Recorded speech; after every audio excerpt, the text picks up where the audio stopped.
தேமதுர தமிழோசை உலகமெல்லாம் பரவும் வகை செய்திட வேண்டும் என்று இந்த நிகழ்விலே வருகை தந்திருக்கக்கூடிய பெருமதிப்புக்குரிய விருந்தினர்கள், பெரியோர்கள், என் அன்புக்குரிய சகோதர சகோதரிகள், உங்கள் அனைவருக்கும் என்னுடைய பணிவான வணக்கங்கள், அன்பான வணக்கங்கள்.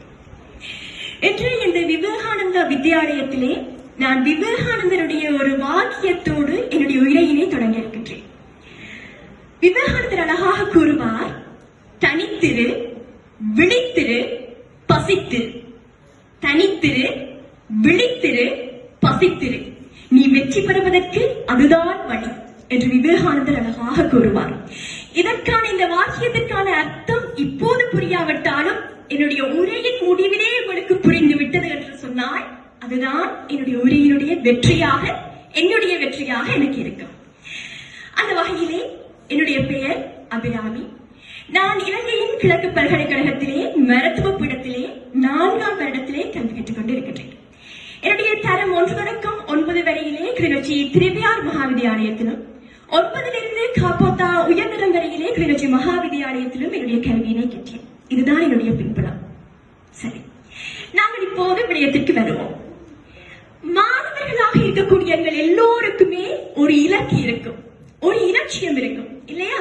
உங்கள் எல்லோருக்கும் ஒரு இலட்சியம் இருக்கின்றது இல்லையா? அந்த இலட்சியம் நோக்கிய பாதையிலே, அந்த இலக்கினை நோக்கிய பாதையிலே எத்தனையோ தடைகள் வரும், எத்தனையோ சவால்கள் நிச்சயமாக வரும்.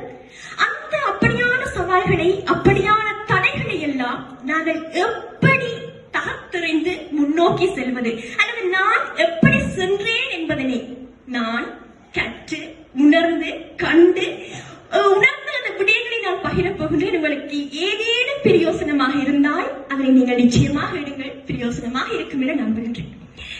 முதலாவது விடயம், உங்களை நீங்கள் நம்புங்கள். நீங்கள் தனித்துவமானவர் என்பதனை நீங்கள் முதலில் நம்ப வேண்டும். அந்த தனித்துவத்தன்மை என்பது உங்களுடைய இயல்பாக இருக்கலாம் அல்லது திறமையாக இருக்கலாம். உங்களுடைய வகுப்பிலே நீங்கள் அழகாக பாடுகின்றீர்கள் என்று சொன்னால் அது உங்களுடைய தனித்துவமான திறமை. அழகாக நடனம் ஆடுகின்றீர்கள் என்று சொன்னால் அது உங்களுடைய தனித்துவமான திறமை. மிமிக்ரி பண்றீங்களா, அது உங்களுடைய திறமை. நகைச்சுவை உணர்வு இருக்கின்றதா, அது உங்களுடைய திறமை. பிறரோடு பகிர்ந்து உண்ண வேண்டும் என்று ஆசைப்படுகின்றீர்களா, அல்லது யாரேனும் ஒரு துன்பத்திலே இருக்கின்ற பொழுது முதலாவது ஆளாக போய் ஆறுதல் சொல்கின்றீர்களா, அது உங்களுடைய இயல்பு, அது உங்களுடைய தனித்துவம். ஆக இந்த மேடையிலே, இந்த அரங்கிலே இருக்கக்கூடிய நாங்கள் ஒவ்வொருவருமே தனித்துவமானவர்கள். அதனை நாங்கள் முதலிலே நம்ப வேண்டும். அது முதலாவது விடயம்.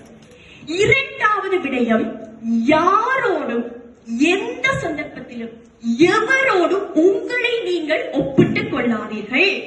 ஏனென்றால் நீங்கள் ஒவ்வொருவரும் தனித்துவமானவர்கள். எங்கள் கைகளிலே இருக்கக்கூடிய விரல்களை பாருங்கள், 5 விதமாக இருக்கும். ஒரே மாதிரி இருந்து விட்டால் அது பிரயோசனம் இல்லை இல்லையா? மல்லிகை இரவில் தான் வளர வேண்டும், தாமரை காலையில் தான் வளர வேண்டும். அதற்காக மல்லிகை தாமரையோடோ அல்லது தாமரை மல்லிகையோட ஒப்பிட்டு பார்த்தால் என்ன ஆகும்? அது அவருடைய தனித்துவம். எந்த சந்தர்ப்பத்திலும் யாருடனும் உங்களை ஒப்பிட்டுக் கொள்ளாதீர்கள்.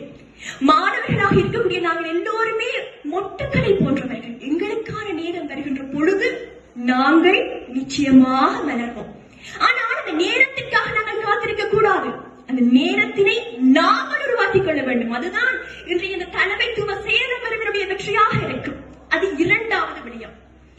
மூன்றாவது உழைப்பு. சில பிள்ளைகள் இருக்கிற 365 நாளும் படிப்பினம், எந்த நேரம் போனாலுமே பார்த்தாலுமே படிச்சு கொண்டே இருப்பினர். ஆனா அவர்கள் பரீட்சையிலே சாதிப்பார்களா அல்லது மதிப்பெண்களை பெற்றுக் கொள்வார்களா என்று சொன்னால் சற்று குறைவாக இருக்கும். அது ஒரு வாய். இன்னொரு ரகம் இருக்கின்றது, படிக்கவே படிக்காது. உலகத்தில் இருக்கிற எல்லா விஷயத்தையும் செய்யும், சமூகத்தில் என்ன நடந்தாலும் போகும். திருவிழாவா, என்ன கல்யாண விழா, சாமத்திய விழா, காது குத்தம், எல்லாத்துக்கும் அது போகும். ஆனா பரீட்சை வரைக்குள்ள முதல் நாள் இருந்து படிக்கும். அது முதலாவது வந்துடும். என்ன வித்தியாசம்? இந்த 2 ரகத்துக்கும் இருக்கக்கூடிய வித்தியாசம் என்ன? முதலாவது பிள்ளை செய்த வேலை ஹார்ட் ஒர்க், கடின உழைப்பு என்று சொல்வார்கள். இரண்டாவதாக நான் கூறிய பிள்ளைகள் செய்கின்ற வேலை என்ன? ஸ்மார்ட். நிச்சயமாக ஹார்ட் ஒர்க்கும் தேவை, ஸ்மார்ட் ஒர்க்கும் தேவை. ஆனா இன்று வேகமாக நாங்கள் ஓடிக்கொண்டிருக்கக்கூடிய இந்த உலகத்திலே, உலகமயமான சூழ்நிலையிலே எந்த பிள்ளைக்கு ஸ்மார்ட் ஒர்க் செய்ய தெரிஞ்சிருக்கிறதோ,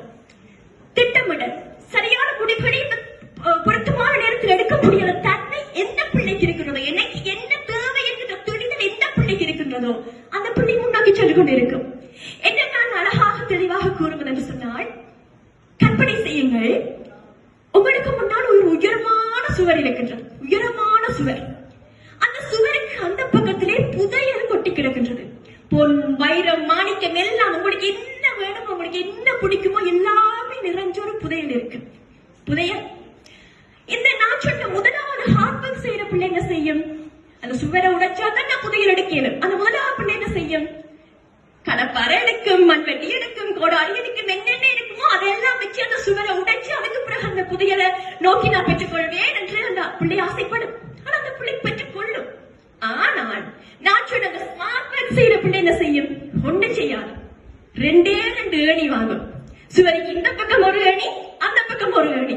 ஏறும், இறங்கும், புதையல் எடுக்கும், திருப்பி ஏறும், திருப்பி இறங்கும், வந்துடும்.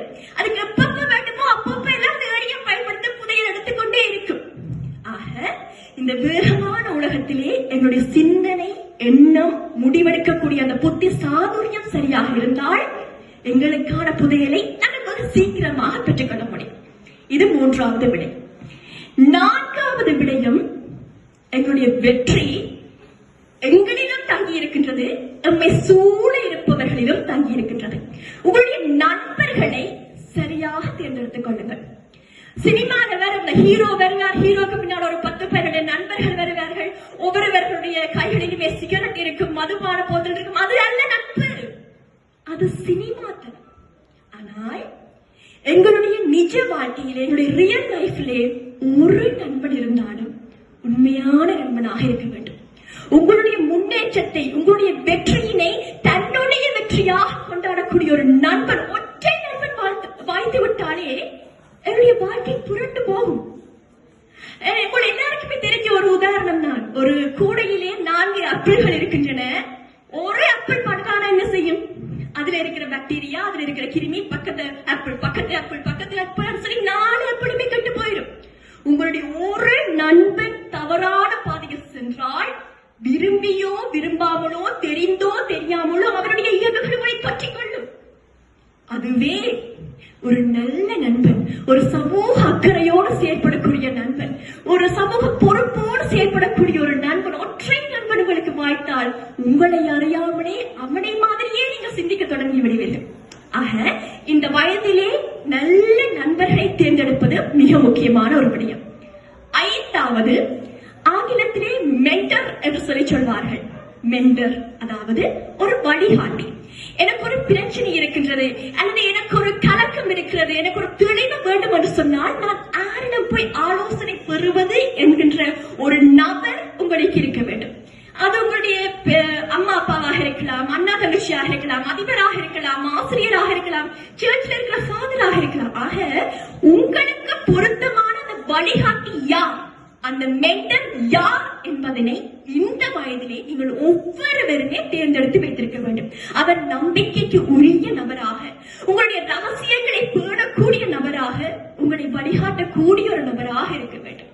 மென்டரை தேர்ந்தெடுத்த அடுத்து ஏற்கனவே அனைவருமே கூறிய ஒரு விடயம் தான் தன்னம்பிக்கை. இந்த தன்னம்பிக்கைக்கும் தலைக்கணத்துக்கும் ஒரு சிறிய வித்தியாசம் தான். என்னால் முடியும் என்று நம்பினால் அது தன்னம்பிக்கை. என்னால மட்டும்தான் முடியும் என்னுடைய சரண தலைக்கணம். எங்களுக்கு என்ன இருக்கணும்? நாங்க வாழ்க்கையில ஒவ்வொரு உயரத்துக்கு சென்றாலுமே எங்களுக்கு இருக்க வேண்டியது தன்னம்பிக்கை. எந்த ஒரு சந்தர்ப்பத்திலுமே தலைக்கணத்திற்கு உங்களுடைய தலையிலே இடத்தினை கொடுத்து விடாதீர்கள். அடுத்து இன்னொரு விஷயம், இலக்கன்று பயம் அறியாது என்று சொன்னார்கள் இல்லையா? துணிச்சல், துணிச்சலோடு இருங்கள். உங்களுக்கு உங்களுடைய உரிமை மீறப்படுகின்ற பொழுது அல்லது கேள்வி கேட்க வேண்டிய இடத்திலே நீங்கள் கேள்வி கேளுங்கள். துணிச்சலோடு இருங்கள். துணிச்சல் வேறு, அதிக பிரசங்கித்தனம் வேண்டும். கேள்வி கேட்க வேண்டிய இடத்தில் நீங்கள் கேட்டால் அது துணிச்சல். உங்களுக்கு தெரியாத ஒரு விஷயத்துல, அறியாத ஒரு விஷயத்துல தேவையில்லாம மூக்க நுழைச்சா அது அதிக பிரசங்கித்தனம். ஆக இந்த வயதிலே எங்கள் அனைவருக்குமே துணிச்சல் நிச்சயமாக இருக்க வேண்டும். ஒரு வில்வித்தை வீரனுக்கு அந்த இலக்கு எப்படி முக்கியமோ ஒவ்வொரு மாணவனுக்கும் நிதானம் மிக மிக முக்கியம். இடம், பொருள், ஏவல் அறிந்து செயற்படுங்க. அடுத்தது இன்னும் ஒரு விடயம் என்னவென்றால், எங்களுடைய இலட்சிய பாதையிலே நிச்சயமாக தோல்வி வரும். தோல்வி என்றது மறக்க முடியாத ஒரு விடயம். தமிழிலே அழகாக கூறுவார்கள், விழுவது தவறு கிடையாது, விழுந்தே கிடப்பதுதான் தவறு. தோல்வி வந்தால் தோல்வியில் இருந்து எப்படி மீள வேண்டும் என்கின்ற அந்த விடயங்களை நீங்கள் சிந்தியுங்கள். அது மட்டும்தான் உங்களுடைய குறிக்கோளாக இருக்க வேண்டும். இன்னொரு விடயம், நீங்கள் எந்த உயரத்துக்கு சென்றாலும் யாரெல்லாம் உங்களுக்கு உதவினார்களோ, யாரெல்லாம் உங்களை வளர்த்தெடுத்தார்களோ அவர்களுக்கு நன்றியுடையவர்களாக இருங்கள். எவ்வளவு பெரிய புகழின் உச்சத்துக்கு சென்றாலும் உங்களுடைய அதிபரையோ ஆசிரியரையோ சின்ன சின்ன விதத்திலே உங்களுக்கு உதவிய அத்தனை பேரையுமே ஞாபகம் வைத்திருங்கள். அந்த நன்றி உணர்வு ஒன்றுதான் உங்களை இன்னும் மேலதிகமான மேலான படிகளுக்கு கொண்டு செல்லக்கூடிய ஒரு ஆயுதம். அடுத்து நாங்கள் இன்றைக்கு எல்லாருமே சொல்லுகிறோம், நாங்க மாணவர்களாக இருக்கிற நிறைய பேர் எங்களுக்கு அறிவுரை சொல்லுவீங்க, நீங்க காலம் எழுப்பி படியுங்கோ, இரவு எழுப்பி படியுங்கோ, இப்படி படியுங்கோ, அப்படி படியுங்கோ. இல்ல, உங்களுக்கு எது பொருத்தமான முறை என்பதை நீங்கள் தான் தெரிவு செய்ய வேண்டும். சில பேருக்கு காலம் எழுப்பி படிச்சாதான் விளங்கும், சில பேருக்கு இரவிலாக இருந்து படிச்சாதான் விளங்கும், சில பேருக்கு நோட்ஸ் எழுது, சிறு குறிப்பெடுத்து அந்த சுவர் வழியெல்லாம் எழுதி படிச்சாதான் விளங்கும், சில பேருக்கு இன்னொரு நண்பருக்கு சொல்லி கொடுத்து படிச்சாதான் விளங்கும். ஆக உங்களுக்கு எது பொருத்தமானது என்பதை மட்டும் நீங்கள் தெரிவு செய்தால் போதும், நிச்சயமாக நாங்கள் வென்று விடலாம். அடுத்த ஒரு விடயம், கேள்வி கேட்க பழகுங்கள். அந்த ஆப்பிள் மரத்திலிருந்து ஆப்பிள் விளைக்குள்ள எல்லாரும் தான் பார்த்தவங்க, 100 பேர் 1000 பேர் எல்லாரும் ஓ ஆப்பிள் விழுது அவ்வளவுதான் அவர்கள் யோசித்தார்கள். ஆனா நியூட்டன் என்கின்ற ஒரே ஒரு மாணவன் மட்டும்தான் ஏன் விழுந்தது, எதற்காக விழுந்தது, எப்படி விழுந்தது, 3 கேள்விகளை கேட்டார். அந்த 3 கேள்விதான் புவியீர்ப்பு விசையினை கண்டுபிடித்தது. விஞ்ஞானத்திலே ஒரு புரட்சி வெடித்தது. அப்ப இங்க இருக்கிற ஒவ்வொரு சாதனையாளர்களுமே என்ன விடயமானாலும் 3 விடயங்களை கேளுங்கள். ஏன், எப்படி, எதற்காக. மிகப்பெரிய சாதனைகளை இந்த கூட்டத்திலே இருக்கக்கூடிய என்னுடைய சகோதரர்களும் சகோதரிகளும் படைக்கின்ற பொழுது நாங்கள் எல்லோரும் சேர்ந்து பெருமைப்படுவோம் இல்லையா? நாங்கள் மாறுவோம். அடுத்தது, ஏற்கனவே எனக்கு முன்னால் பேசிய பெரியவர்கள் கூறியது போல, இன்றைக்கு இருக்கக்கூடிய டெக்னாலஜி அல்லது தொழில்நுட்பம் என்பது ஒரு நெருப்பை போன்றது. அந்த நெருப்பை வைத்து நீங்கள் சுவாமி விளக்கையும் ஏற்றலாம், ஒரு வீட்டை கொளுத்தியும் விடலாம். அப்ப அந்தந்த விஷயங்களை நாங்கள் எப்படி பயன்படுத்துறோம் அல்லது எப்படி பார்க்கின்றோம் என்கின்ற விடயத்திலே தெளிவிருந்தால் நாங்கள் எவ்வளவோ சாதனைகளை, அளப்பரிய சாதனைகளை படைத்து விடலாம். இறுதியாக, நான் என்னுடைய வாழ்க்கையிலே எந்த பாசிட்டிவ் விஷயமா என்னட்டு இருக்கிற ஒரு பாசிட்டிவான ஒரு விஷயமா நான் கருதுற விஷயம் என்னன்னு சொன்னா, எல்லாரையுமே சமதாக மதிப்பேன். ஒரு ஆங்கிலத்திலே சொல்வார்கள், தமிழிலே சொல்வார்கள் புன்னகையை பரிசளிப்போம். தமிழிலே சொல்வார்கள் புன்னகையை பரிசளிப்போம்.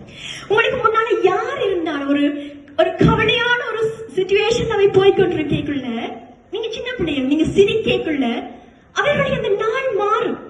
மரியாதை கொடுக்கக்குள்ள நீங்க அதிபருக்கோ ஆசிரியருக்கோ மட்டும்தான் மரியாதை கொடுக்கணும் இல்ல. உங்களோட பாடசாலையில கூட்டுறதுக்கு ஒரு ஆன்டி வருவா, துப்புரவு தொழிலாளி, அவாக்கு நீங்க குட் மார்னிங் சொல்லி பாருங்க, ஒரு நாள் குட் மார்னிங் சொல்லி பாருங்க, அந்த நாளே மாறிடும். மனசன கூடங்களை துப்புரவு செய்வதற்கு ஒரு ஆன்டி வருவா, அவாக்கு எப்படி இருக்கிறீங்கன்னு ஒரு வார்த்தை கேட்டு பாருங்க, அவட வாழ்க்கையே மாறிடும். இந்த பிள்ளை என்ன மதிக்குது, இந்த பிள்ளைக்கு அவட சந்தோஷ உணர்வு அவருக்கு மேலோங்கி காணப்படும், அவ சந்தோஷப்படுவா. அப்ப நான் என்னுடைய வாழ்க்கையில என்னுடைய பாசிட்டிவாக நான் நினைக்கக்கூடிய விஷயம், நான் சில நல்ல நபர்களை, நல்ல மனிதர்களை நான் சேகரித்திருக்கிறேன்.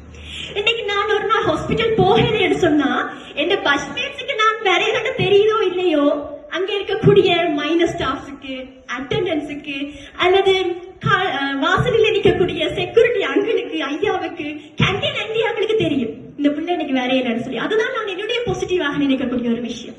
ஒரு நாள் கவலையாக இருந்தாலும் ஏன் பிள்ளை கவலையா இருக்கு கேட்கறதுக்கு 4 பேரை நான் சம்பாதிச்சு வச்சிருக்கிறேன். அதுதான் வெற்றி. அடுத்து இன்னொரு விஷயம், இது என்னுடைய தனிப்பட்ட கோரிக்கையாக கூட நீங்கள் எடுத்துக்கொள்ளலாம்.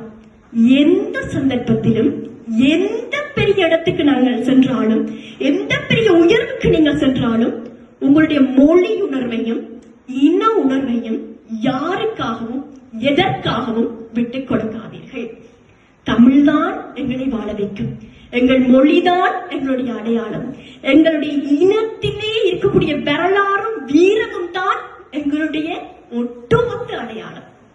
வாய்ப்புக்கு நன்றி பாராட்டி விடைபெறுகின்றேன். நன்றி. நன்றி, வணக்கம்.